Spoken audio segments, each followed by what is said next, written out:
qui aurait bien voulu être là, parce qu'il a des liens extrêmement rapprochés avec Alassane Cissé, avec Baobab Édition. Mais des contraintes de dernière minute ne lui ont pas permis d'être avec nous.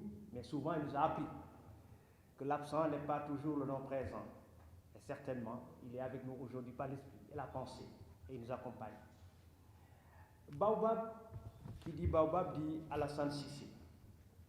Alassane Cissé, le grand journaliste Alassane Cissé, que j'ai bien voulu croquer dans mon livre, Netcho, parce qu'il m'a toujours fasciné, sur tous les plans, à la fois par sa capacité à discuter avec l'autre, tout en préservant toute sa personnalité, en préservant ses idées, et en reconnaissant la vérité de l'autre, que si l'autre lui apporte des arguments solides dans la discussion. Et à ce moment, c'est sûr et certain qu'il a la modestie de comprendre que finalement la vérité est de l'autre côté. Et c'est cela Alassane Cissé. Mais ce n'est pas cela seulement. Alassane Cissé, c'est celui qui s'est entièrement consacré à la littérature, à la culture du pays, du Sénégal. Il a commencé par nous offrir un journal régulier, Le Patrimoine, qui est devenu maintenant aujourd'hui référentiel en matière d'information au plan de la culture du Sénégal.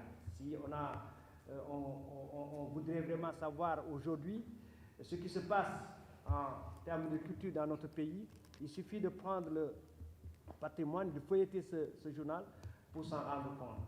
Et il a créé une maison d'édition, Baobab, mais avec la rigueur absolue d'une maison d'édition.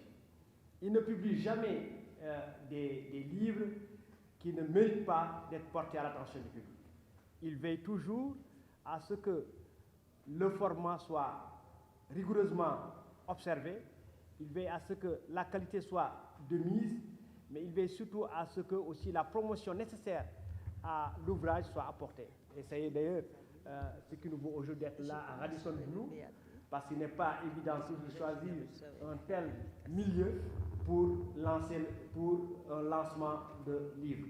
Surtout quand on sait que généralement, les cérémonies de dédicaces nous rapportent peu d'argent, parce que souvent, dans nos pays, le livre n'est pas encore un objet de commerce, c'est souvent un objet d'amitié, de fraternité.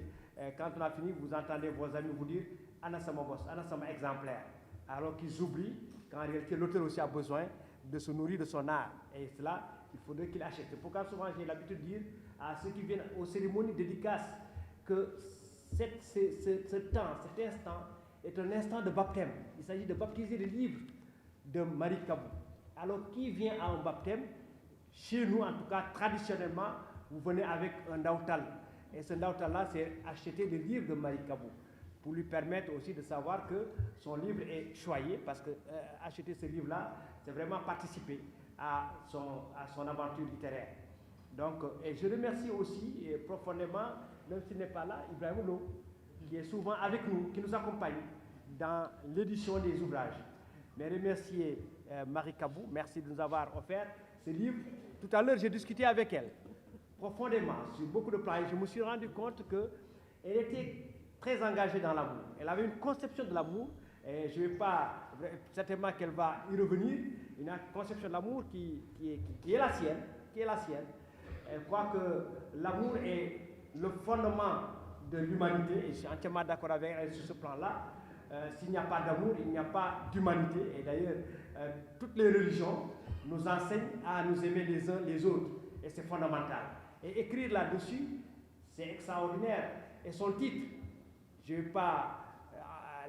vais laisser le soin à la grande professeure André Diagne nous décortiquer ce titre. En tout cas, moi, j'ai une idée de ce titre. De toi à moi, c'est déjà presque un voyage. C'est un cheminement depuis un vers l'autre.